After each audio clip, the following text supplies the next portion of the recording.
రాను ఇండియాకు రాను అంటున్నాడు నీరవ్ మోదీ. రావాల్సిందే, వచ్చి తీరాల్సిందేనంటున్నాయి భారత దర్యాప్తు సంస్థలు. ఎట్టి పరిస్థితుల్లోనూ మన దేశానికి లాక్కొచ్చి బెండు తీసేందుకు అధికారులు తీవ్ర ప్రయత్నాలు చేస్తుంటే చేతికి అందినట్లే అంది చేపలా జారిపోతున్నాడు నీరవ్ మోదీ. ఇక లైన్ క్లియర్ అయింది.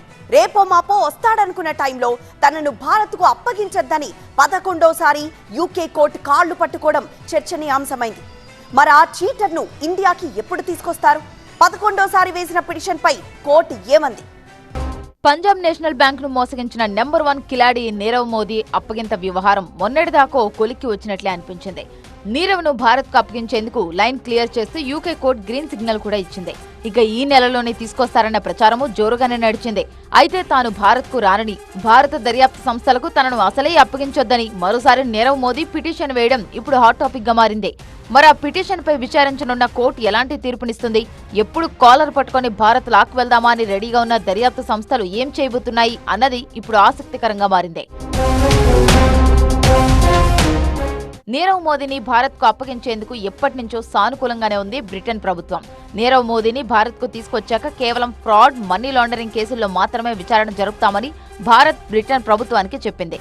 ముంబైలోని ఆథర్ రోడ్ జైల్లో ఉంచుతామని, హై ప్రొఫైల్ ఖైదీలకు అందించే అన్ని సౌకర్యాలను నీరవ్ మోదీకి కల్పిస్తామని చెప్పినట్లు తెలుస్తోంది. అయితే తాను ఎట్టి పరిస్థితుల్లో ఇండియాకు వెళ్లనంటూ ఇప్పటికే 10 సార్లు పిటిషన్లు వేశాడు నీరవ్ మోదీ. పిటిషన్ వేసిన ప్రతిసారి కూడా యూకే కోర్టు మొట్టికాయలేసింది.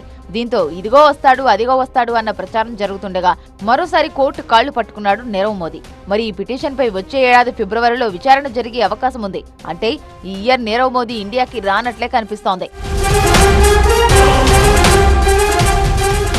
తప్పుడు ఎల్ఓయూలతో పంజాబ్ నేషనల్ బ్యాంక్ ను నీరవ్ మోదీ మోసగించడం 2018 జనవరిలో వెలుగులోకి వచ్చింది. దీంతో ఈ స్కామ్ పై ఈడీ, సిబిఐ దర్యాప్తు ప్రారంభించాయి. అయితే అప్పటికే అతడు దేశం విడిచి పారిపోయాడు.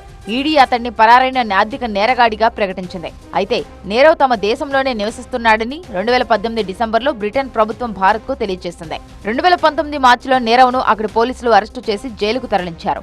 ఈ క్రమంలో భారత్ విజ్ఞప్తి మేరకు అతన్ని అప్పగించడానికి 2021లో అప్పటి బ్రిటన్ హోంమంత్రి ప్రీతి పటేల్ ఉత్తర్వులు జారీ చేశారు. వాటిని సవాల్ చేస్తూ అతడు లండన్ హైకోర్టులో అప్పీల్ చేసుకున్నప్పటికీ కోర్టు తిరస్కరించింది. బెయిల్ కోసం దరఖాస్తు చేసిన అన్నిసార్లు భంగపట్టుకు గురయ్యాడు. ఇప్పుడు 11వ తనను భారత్ కు అప్పగించొద్దని పిటిషన్ వేయడంతో ఏం జరగబోతుందోనన్న ఆసక్తి నెలకొంది.